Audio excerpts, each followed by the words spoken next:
आज के इस वीडियो में सामान्य ज्ञान का दूसरा भाग कवर करेंगे और यह आपके किसी भी प्रतियोगी परीक्षा के लिए बेहद महत्वपूर्ण होगा।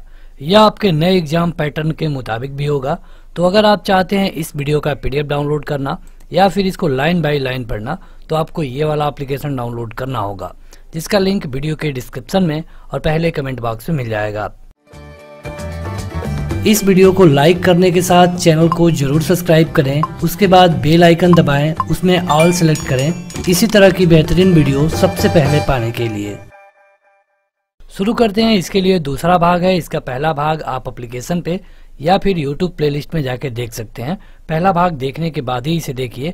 यहाँ पे हम लाइन से इसे कवर कर रहे हैं और कई सारी बुकों को इसमें शामिल किया गया है। तो क्वेश्चन है कि दीवान-ए अमीर एक कोही नाम का एक विभाग जिस सुल्तान के द्वारा बनाया गया था वो कौन है? तो यह है मोहम्मद बिन तुगलक। मोहम्मद बिन तुगलक तुगलक वंश का एक राजा है। तुगलक वंश 1320 से लेकर के 1414 तक रूल करता है। इसी में था मोहम्मद बिन तुगलक। इसको पगला सुल्तान भी कहा जाता है। एक इतिहासकार हैं जिनका नाम है बर्नी। बर्नी लिखते हैं कि जब ये सुल्तान मर गया तो सुल्तान को प्रजा से और प्रजा को राजा से मुक्ति मिल गई। देखिए, इसके पगला सुल्तान कहने के पीछे मुख्य रूप से दो कारण कहे जाते हैं। पहला कारण ये था इसकी राजधानी को बदलना। पहले इसकी राजधानी दिल्ली हुआ करती थी। बाद में इसने कहा कि अब आप लोग चलिए दौलताबाद। अब दिल्ली और दौलताबाद जो कि लगभग महाराष्ट्र के आसपास है, तो आप देखेंगे कि दिल्ली से लेकर महाराष्ट्र तक की जो दूरी है बहुत ज़्यादा है। अगर आपको पैदल चलना हो, घोड़े से चलना हो, ऊंट से चलना हो, तो इसने लोगों से कहा कि अब आप लोग चलिए दौलताबाद, वहीं बसिए और अगले 2 महीने बाद वहाँ पे राजधानी बना दी जाएगी। यहाँ पे लोगों को फोर्स किया गया और लोग यहाँ से पैदल घोड़े से चल दिए। दौलताबाद जब ये लोग पहुँचते हैं तो वहाँ पे भारी अकाल पड़ा, वहाँ पे भूखमरी हो गई। और जब ये देखा सुल्तान कि यहाँ पे लोग मर रहे हैं बिना पानी के, बिना खाना के, तो इसने फिर कहा कि नहीं, अब आप लोग फिर चलिए दिल्ली। ये दूरी इतनी ज़्यादा है कि कई सारे लोग कहिए या फिर 10 से 20% लोग केवल यात्रा के दौरान ही मर गए। तो इसलिए इसको पगला सुल्तान कहा जाता है। लेकिन इसके पीछे जो इसका मकसद था ये भी सही था। ये आप देख सकते हैं कि दिल्ली जहाँ पे है वहाँ से अफगान या फिर जो भी अरब यात्री थे, अरब राजा थे, आसानी से दिल्ली पर हमला कर देते थे, राजा को मार देते थे या फिर बंदी बना देते थे। तो इससे क्या होता था कि पूरा राज साम्राज्य चला जाता था। इसको देख करके उसने कहा कि अगर हम महाराष्ट्र में शिफ्ट हो जाते हैं और दिल्ली पे यहाँ पे हमारी सेना रहेगी तो इतनी जल्दी राजा पे असर नहीं पड़ेगा। हालांकि ये फेल हो गया। दूसरा इसका ये सिस्टम था, उस समय होता क्या था कि अगर आपके पास इतना बड़ा चांदी का सिक्का है तो इसमें 1 किलो चावल मिल सकता है। अगर ये सिक्का चांदी का ही थोड़ा बड़ा है तो यहाँ पे आपको 2 किलो मिल सकता है। अगर ये थोड़ा बड़ा है तो ये 3 किलो मिल सकता है या फिर 5 किलो मिल सकता है। ये सिस्टम था। आपके पास जितना भारी चांदी है उतना आपको मिलेगा। तो इसने क्या किया, कहा कि अब ऐसे नहीं चलेगा, आपके पास जितने भी चांदी है उसे राज दरबार में जमा करवाइए और वहां से आपको तांबे के सिक्के जारी किए जाएंगे। तांबे का सिक्का एक ही तरह का होगा, उस पे राजघराने की मुहर होगी। यहाँ पे लिखा होगा, आज के जैसे हम लिख देते हैं 10 रुपए, उतना ही बड़ा सिक्का होगा, एक मुहर होगी। यहाँ पे लिखा होगा 20 रुपए, उतना ही बड़ा सिक्का होगा, एक मुहर होगी और वहां पे लिखा होगा 500 रुपये। देखिए, ये उदाहरण के लिए बता रहे हैं। तो इससे होगा क्या कि एक ही तरह का सिक्का होगा और आप जब अपनी जो चांदी है उसको राजघराने में, राजकोष में जमा कराएंगे तो जितने की आपकी चांदी होगी उतने के आपके तांबे के सिक्के जारी कर दिए जाएंगे, जैसे आज हो रहा है। आज आपका क्या होता है, आपके हाथ में जो पैसा है उसकी कोई मूल्य नहीं है। वो तो आरबीआई ने आदेश दिया है कि जिसके हाथ में ये पैसा है उसको इतना देना है, धारक को इतने रुपए देने का वादा किया गया है। तो आपको लग रहा है कि इसमें सब कुछ है, लेकिन उस कागज की वैल्यू अगर आप कहीं और चले जाएं जहाँ पे रुपया नहीं चल रहा है तो कुछ भी नहीं है। तो यहाँ पे आपसे पैसा ले लिया गया है और बदले में आपको नोट दी गई है। सेम वही प्रक्रिया उस समय मोहम्मद बिन तुगलक ने लगाया, लेकिन ये भी प्रक्रिया फेल हो गई। इसके फेल होने का कारण ये था कि आज के जैसे मुद्रा छपाई वाले सिस्टम वहाँ पे थे नहीं। तो वहाँ पे जो ब्लैक मार्केट होने लगी, लोग अपने घर पर ही इस तरह के सिक्के बनाने लगे फर्जी मोहर मार के। तो इससे क्या हुआ कि जो राजघराने में चांदी जमा हुआ था, अगर 10 लाख की चांदी जमा हुई थी राजघराने में, तो मार्केट में करीब करीब 100 लाख का पैसा चलने लगा। जब राजा को इस बात की पता चली कि मेन सिक्के और काले बाजार वाले सिक्के में कोई अंतर नहीं है, तो उसने कहा कि ऐसा करिए कि सभी लोग तांबे के सिक्कों को लाकर जमा कर दीजिए और अपनी अपनी चांदी ले जाइए। जिसके पास जितने तांबे के सिक्के थे ये लोग राजघराने में जमा किए और चांदी ले गए। अब हुआ क्या कि जो ब्लैक वाले पैसे थे, जो ब्लैक वाला जो घर पे बनाया गया था, ये भी राजघराने में जमा हो गया और बदले में राजघराने का पूरा कोष खाली हो गया। तो इसलिए कहा जाता है कि पगला सुल्तान।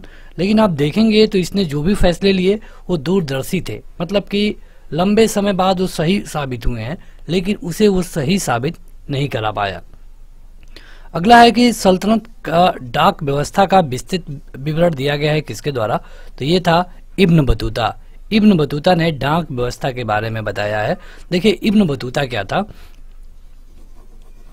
तो इब्न बतूता एक अफ्रीकी यात्री है। यह अफ्रीका का यात्री था और ये भारत आया था। भारत आने के पीछे इसके कई मकसद थे। एक तो ये घुमक्कड़ था, मतलब कि कई देशों की यात्रा कर रहा था। कहा जाता है कि उस समय 5,000 से 57,000 से अधिक मील की यात्रा ये कर चुका था। तो कई देशों की यात्रा करते करते ये भारत भी आ गया, जैसे और देशों में जा रहा था। यहाँ पे कुछ समय तक इसने बौद्ध के बारे में पता किया। वैसे ये मुस्लिम था। तो इब्न बतूता में होता क्या है कि जब ये भारत में आता है तो वहाँ पे राजा है मोहम्मद बिन तुगलक। मोहम्मद बिन तुगलक ने इसे काजी बना दिया। काजी बना दिया तो इब्न बतूता यहाँ पे 6 साल तक रहा। 6 साल के बाद इब्न बतूता ने कहा कि अब हमें अपने घर यानी कि अफ्रीका जाना है। अफ्रीका में एक जगह है मोरक्को, वहीं का यात्री था। तो जब ये मोरक्को जाने के लिए कहा तो मोहम्मद बिन तुगलक ने इसे साफ मना कर दिया। मोहम्मद बिन तुगलक ने कहा कि नहीं, आप हमारे यहाँ काजी हैं और आपको यहीं रहना है। इससे जो इब्न बतूता था ये डर गया और कहा जाता है कि रात को दबे पांव यहाँ से ये भाग गया। इसलिए एक गाना आपने सुना होगा, इब्न बतूता बगल में जूता करके। तो इब्न बतूता जब यहाँ से अफ्रीका जाता है तो एक रेहाला नाम की बुक लिखता है। उसमें इस बात का खुलासा किया गया है कि वो कैसे वहाँ पे रहा और कैसे वहाँ से उसको भागना पड़ा। आगे बढ़ते हैं तो अगला है कि होली त्योहार के सार्वजनिक उत्सव में भाग लेने वाला दिल्ली का प्रथम सुल्तान कौन था, तो ये था मोहम्मद बिन तुगलक। मोहम्मद बिन तुगलक को अंक गणित का भी अच्छा जानकार माना जाता है। अगला है कि दिल्ली का सुल्तान जिसने एक पृथक कृषि विभाग की स्थापना की एवं फसल चक्र की योजना बनाई, तो ये था मोहम्मद बिन तुगलक। देखिए जो भी हम चैप्टर शुरू करेंगे उसे पूरी तरह से खत्म कर देंगे। वहाँ पे जो आसान से आसान और हार्ड से हार्ड क्वेश्चन बनने वाला होगा सब कवर कर लेंगे। इसीलिए कह रहे हैं कि आप इसका PDF भी डाउनलोड कर सकते हैं और इसके लिए आपको एप्लीकेशन पे जाना होगा। मोहम्मद बिन तुगलक अपनी राजधानी दिल्ली से कहाँ पे ले गया, तो अभी हमने आपको बताया कि दिल्ली से ले गया दौलताबाद, फिर दौलताबाद से लेके आया कहाँ पे, दिल्ली। भारत में प्रथम सांकेतिक मुद्रा का प्रचलन किसने किया था? सांकेतिक मुद्रा वही तो कि आपके हाथ में ये जो नोट है, अगर उस पर 200 लिखा है तो ये 200 का वैल्यू देगी। अगर उतना ही बड़ी नोट है उस पर 2000 लिखा है तो ये 2000 का वैल्यू देगा। ये सांकेतिक मुद्रा ही तो है ना। तो इसको सबसे पहले मोहम्मद बिन तुगलक ने शुरू किया था। हालांकि वो जो मुद्रा थी वो तांबे की थी, जो कि स्कीम फेल हो गई और इसे पगला सुल्तान कहा गया। अगला है, देखिए इस तरह के वो क्वेश्चन भी पूछे जाते हैं। कथन दिया रहेगा, कारण होगा, आपको बताना होगा कौन सही है कौन गलत है। मोहम्मद तुगलक की प्रतीक मुद्रा योजना असफल सिद्ध हुई। बिल्कुल सही है, ये असफल हो गई। हमने आपको कारण भी बताया। और मोहम्मद तुगलक का मुद्रा निर्गमन पे उचित नियंत्रण नहीं था। ये भी बिल्कुल सही है कि जब उस पर नियंत्रण नहीं था कितना मुद्रा को प्रिंट करना है, लोग घर पे ही प्रिंट करने लगे और इसीलिए ये जो मुद्रा थी स्कीम थी ये फेल हो गई। अगला है कि मोरक्को देश का यात्री इब्न बतूता भारत आया था कब, तो ये आया था मोहम्मद बिन तुगलक के शासनकाल में। कई बार पूछा गया है कि किस देश का था, तो मोरक्को का था। याद रखिए अफ्रीकी देश है। वह शासक जिसकी मृत्यु पर इतिहासकार बदायूनी ने कहा कि सुल्तान को अपनी प्रजा से और प्रजा को सुल्तान से मुक्ति मिल गई, ये कहा गया था मोहम्मद बिन तुगलक के बारे में। अगला है कि वह सुल्तान जिसने बेरोजगारों को रोजगार दिया, तो ये था फिरोज शाह तुगलक। कहीं कहीं आपको फिरोज तुगलक भी मिलेगा। दिल्ली का वह सुल्तान जिसने बेरोजगारों की सहायता के लिए रोजगार कार्यालय खोला, तो रोजगार कार्यालय भी खोला गया फिरोज शाह तुगलक के द्वारा और रोजगार भी दिलवाया गया फिरोज तुगलक के द्वारा। ये दिल्ली का सुल्तान जो कि दान दक्षिणा के बारे में काफी ध्यान रखता था और उसी के लिए इसने एक विभाग बनाया जिसका नाम था दीवान खैरात। तो ये बनाया गया था फिरोज शाह तुगलक के द्वारा। फिरोज शाह तुगलक ने एक विभाग बनाया जिसका नाम था दीवान खैरात। तो अगला है कि मोहम्मद बिन तुगलक ने एक नया स्वर्ण सिक्का जारी किया जिसको इब्न बतूता के द्वारा दिनार कहा गया। देखिए ये कथन है, इसका कारण है कि मोहम्मद बिन तुगलक पश्चिम एशियाई तथा उत्तरी अफ्रीकी देशों के साथ व्यापार में अभिवृद्धि के लिए स्वर्ण सिक्कों का टोकन मुद्रा जारी करना चाहता था। तो देखिए ये कथन है और कारण है, आपको बताना होता है इस तरह के क्वेश्चन में कि क्या कथन सही है, कारण गलत है, या फिर कथन गलत है, कारण सही है, या फिर दोनों सही है, और जो कथन कारण है कथन की व्याख्या करता है या फिर व्याख्या नहीं करता है। तो इस तरह के 4 विकल्प बनाए जाते हैं। तो यहाँ पे देखिए दिनार तो इसने जारी किया था लेकिन वो अफ्रीकी देशों के साथ व्यापार करने के लिए नहीं किया था। तो ये यानी कि जो आर है यानी कि कारण है ये गलत है। अगला है कि सबसे पहले लोक निर्माण विभाग की स्थापना किसने की। बहुत बार क्वेश्चन पूछा गया है पीडब्ल्यूडी के बारे में। ये था फिरोज शाह तुगलक। दिल्ली का वह सुल्तान जो भारत में नहरों के सबसे बड़े जाल का निर्माण के लिए जाना जाता है, तो यह है फिरोज शाह तुगलक, और इसी के नाम पे फिरोज शाह कोटला मैदान आपको क्रिकेट का देखने को मिलता है। चलिए कमेंट करके बताइए फिरोज शाह कोटला मैदान किस शहर में है। फिरोज शाह कोटला मैदान किस शहर में है, ये आपके लिए क्वेश्चन है, कमेंट करके बताइए कमेंट बॉक्स में। हक ए सर्ब अथवा सिंचाई कर लगाने वाला दिल्ली का पहला सुल्तान कौन था, तो ये था फिरोज तुगलक। देखिए सिंचाई के लिए बहुत ज्यादा काम किया फिरोज शाह तुगलक ने, और इसी ने सिंचाई कर भी लगाया। अगला है कि दिल्ली का वह सुल्तान जिसने ब्राह्मणों पर जजिया लगा दिया था। जजिया मतलब कि एक धार्मिक टैक्स था। जब भी आप किसी धार्मिक यात्रा पे जाते थे तो आपको टैक्स देना पड़ता था। जैसे कि फिक्स कर लिया गया था कि अगर आप यहाँ पे जाते हैं तो आपको इतना देना पड़ेगा, वहाँ पे जाते हैं तो आपको ज़्यादा देना पड़ेगा। ये भी टैक्स लगाया गया सबसे पहले फिरोज तुगलक के द्वारा। अगला है कि मोहम्मद बिन तुगलक, फिरोज तुगलक, सिकंदर लोधी तथा शेरशाह सूरी में से वह सुल्तान जिसने फलों की गुणवत्ता सुधारने के लिए उपाय किए, तो ये था फिरोज तुगलक।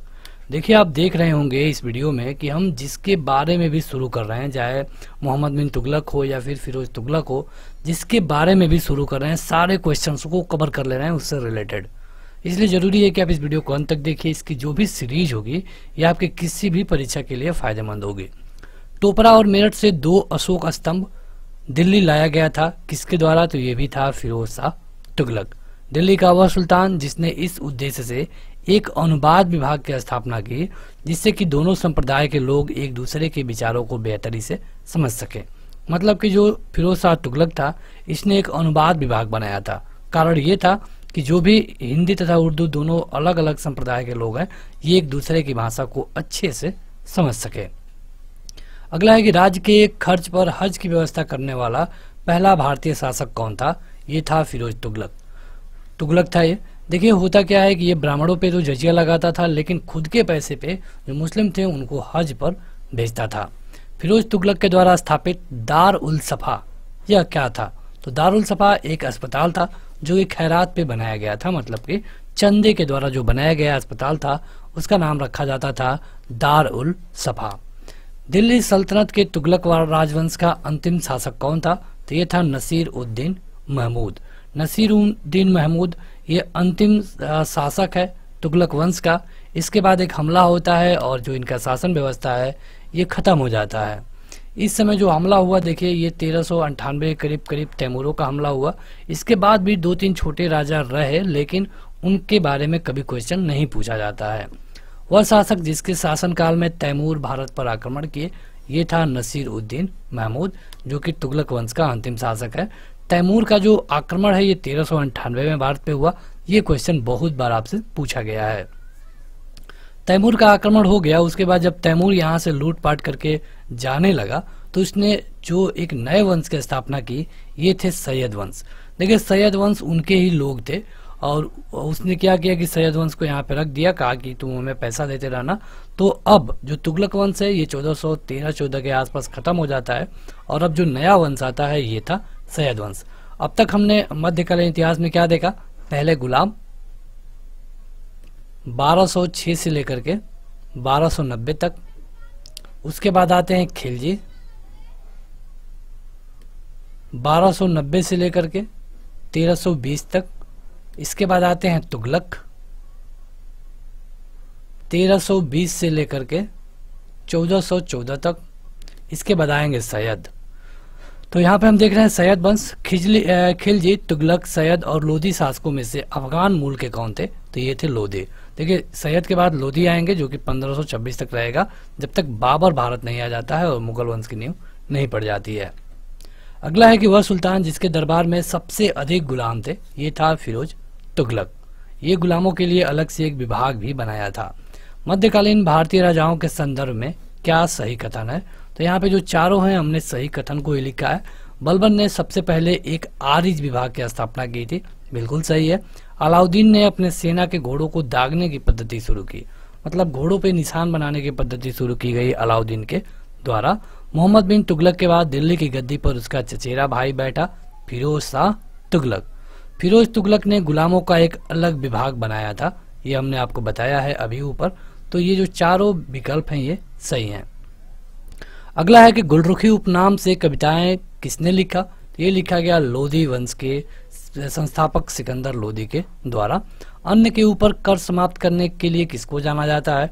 मतलब जो भी अनाज होता था उस पर से टैक्स समाप्त कर दिया गया सिकंदर लोधी के द्वारा। दिल्ली पर शासन करने वाले वंशों का सही क्रम क्या है? अभी हम आपको बता रहे थे पीछे, गुलाम, खिलजी, तुगलक, सैयद और लास्ट में लोधी। लोधी वंश खत्म हो जाएगा कब? 1526 में, जब बाबर भारत आता है और यहाँ से मुगल वंश की नींव पड़ जाएगी। अगला है कि बलबन, इल्तुतमिश, कुतुबुद्दीन ऐबक तथा इब्राहिम लोधी में से वह शासक जो कि गुलाम वंश का नहीं था। तो देखिए बलबन गुलाम वंश का था, ये 1266 से लेकर के 1286 तक रूल किया था, तो ये गुलाम वंश का था। इसके बाद इल्तुतमिश भी गुलाम वंश का था, 1210 से लेकर 1236 तक। इसके बाद कुतुबुद्दीन ऐबक, ये भी गुलाम वंश का था, ये 1206 से लेकर के 1210 तक। इसके अलावा करा इब्राहिम लोधी। तो इब्राहिम लोधी देखिए ये बाबर के युद्ध के समय की बात है, तो ये लोधी वंश का था, ये गुलाम वंश का नहीं था। अब देखिए इस तरह क्वेश्चन भी पूछे जाते हैं कि सुमेलित करिए, मतलब कि ट्रिक से मिलाइए कौन किसका सही होगा। लेकिन यहाँ पे जो लिखा गया है हमने सबको पहले से ही मिला दिया है। जैसे दीवान ए मुक्त खराज, ये एक राजस्व विभाग था, अलाउद्दीन खिलजी के द्वारा इसको बनाया गया था। दीवान ए अमीर को ही, ये मोहम्मद बिन तुगलक के द्वारा बनाया गया था, ये एक कृषि विभाग था। दीवान ए खैरात फिरोज तुगलक के द्वारा बनाया, ये एक दान विभाग था। और दीवान ए रियासत ये अलाउद्दीन खिलजी के द्वारा बनाया गया, जो कि बाजार नियंत्रण विभाग पे काम करता था। अगला है कि विजयनगर राज्य की स्थापना किसके द्वारा की गई थी? तो ये था हरिहर और बुक्का, ये दोनों भाई हैं। 1336 में विजयनगर की स्थापना की। विजयनगर दक्षिण भारत का राज्य है। देखिए एक चीज आपको बता दें कि जब हम इतिहास पढ़ते हैं, जैसे कि कुतुबुद्दीन ऐबक, इल्तुतमिश या फिर अलाउद्दीन खिलजी, जो भी हम पढ़ते हैं, ये आपको कहाँ का पढ़ा जाता है? क्या ये जो राजा थे पूरे देश में राज करते थे? मतलब आज का जो भारत है वहाँ पूरे देश में राज करते थे? तो बिल्कुल नहीं।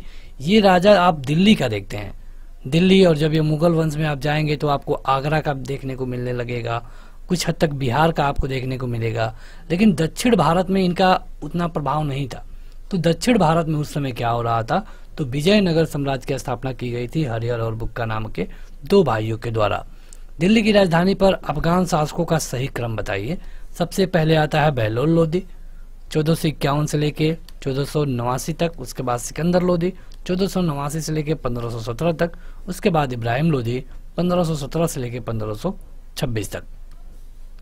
देखिए यहाँ पे अगर आप लोधी वंश को देखेंगे तो यह 1451 से लेकर के 1526 तक, 1526 में खत्म हो जाएगा।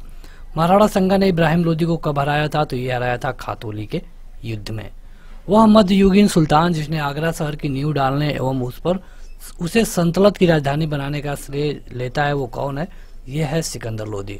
मतलब सिकंदर लोधी है जो कि आगरा शहर का नींव डाला और उसे अपनी राजधानी बनाया। यह था लोधी वंश का। 1565 में प्रसिद्ध युद्ध हुआ था। 1565 की बात की गई है तो यह है ताली कोटा का युद्ध। ताली कोटा का युद्ध और किसके किसके बीच हुआ? तो ये दक्षिण भारत में हुआ था। एक तरफ थी विजयनगर और बीजापुर और दूसरी तरफ अहमदनगर और गोलकुंडा। ये चार ऐसे लोग थे जो कि आपस में लड़े और ये था ताली कोटा का युद्ध जो कि हुआ था 1565 में। तो ये आप ईयर और युद्ध का नाम दोनों याद रख सकते हैं। आगे बढ़ते हैं, उससे पहले अगर आप चाहें तो इसका पीडीएफ डाउनलोड कर पाएंगे। अगर अभी तक आपने इस वीडियो को लाइक नहीं किया है तो जरूर लाइक करिए और इसे अपने दोस्तों में शेयर भी करिए ताकि और भी लोग जुड़ पाए। जब राजा बोडियार ने मैसूर राज्य की स्थापना की तब विजयनगर साम्राज्य का शासक कौन था? ये था वेंकट सेकंड।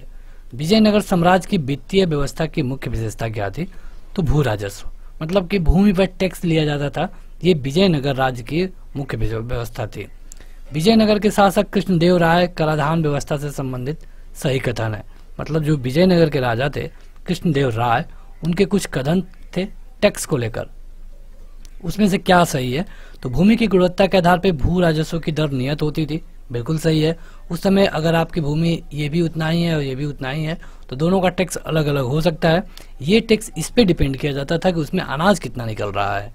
कारखाने जो भी थे उसके जो प्राइवेट स्वामी थे, मतलब जो उसके मालिक थे, वो अलग से टैक्स देते थे जिसको कहा जाता था औद्योगिक कर।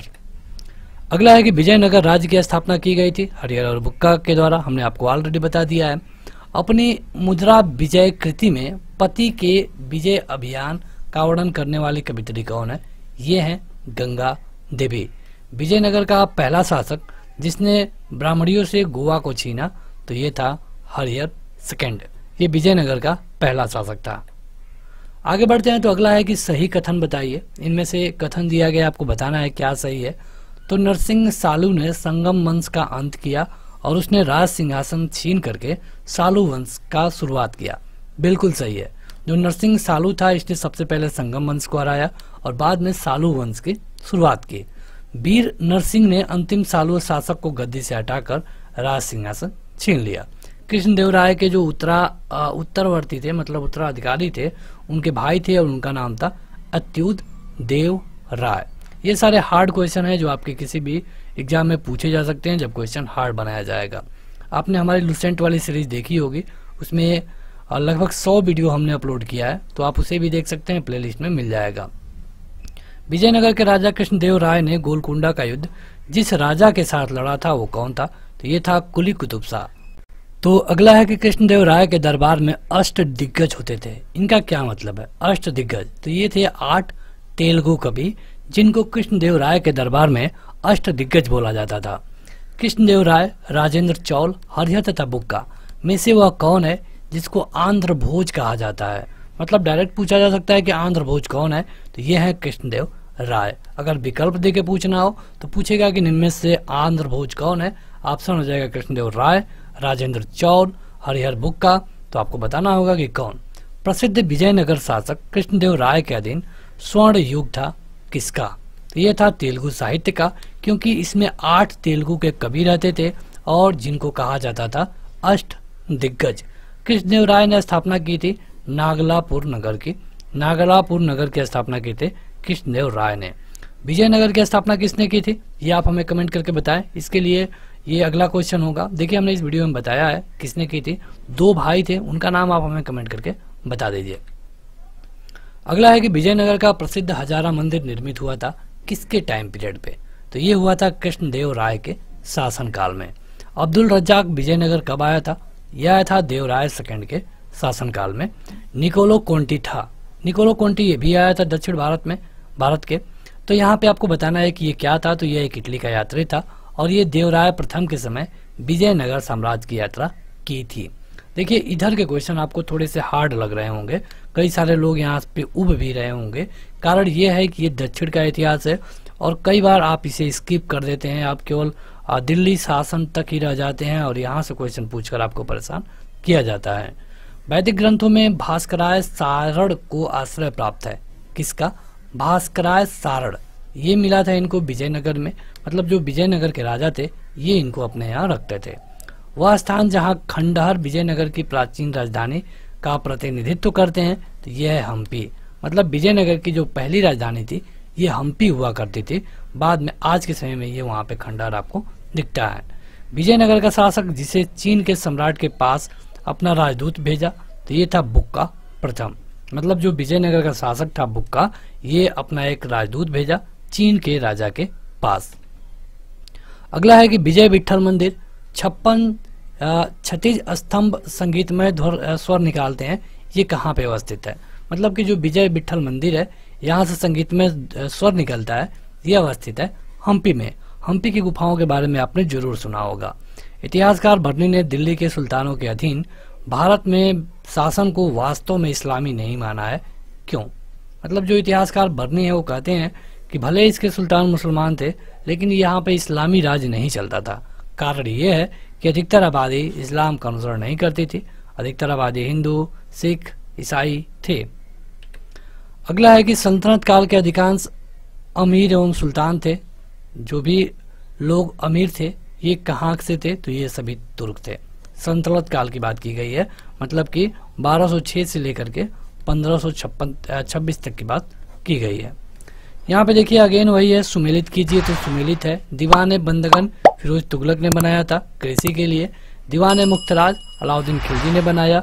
दीवान कोही मोहम्मद तुगलक ने बनाया दान दक्षिणा के लिए। और दीवान अर्ज बलबन ने बनाया अपनी जो भी कंप्लेन थी वो राजा तक पहुंचाने के लिए। तो बस आज के इस वीडियो में इतना ही। वीडियो को लाइक करने के साथ अपने दोस्तों में जरूर शेयर करें। हमें कमेंट करके बताएं कि आपको वीडियो कैसी लगी। पीडीएफ चाहिए तो इसे पे जाइए, यहाँ जाकर आप इसको लाइन बाय लाइन पढ़ सकते हैं। आज के इस वीडियो में इतना ही। ऐप का लिंक वीडियो के डिस्क्रिप्शन में मिल जाएगा। Thank you.